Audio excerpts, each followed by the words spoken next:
สวัสดีจ้าสวัสดีท่านผู้ชมทุกท่านนี่เป็นผลการออกรางวัลหวยฮานอย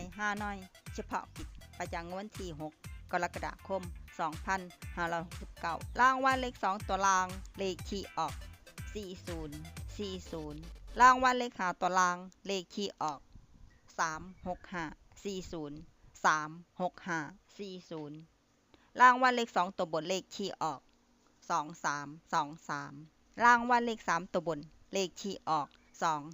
223223รางวัลเลข5ตัวเลขที่ออก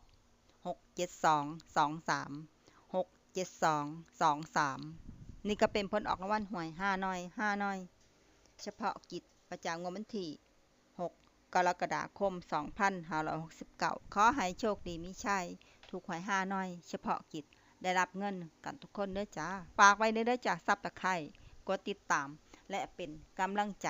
ขอขอบคุณทุกท่านที่เข้ามารับชมและรับฟังแล้วมาพบกันใหม่ในผลการออกหวยฮานอยในเวลา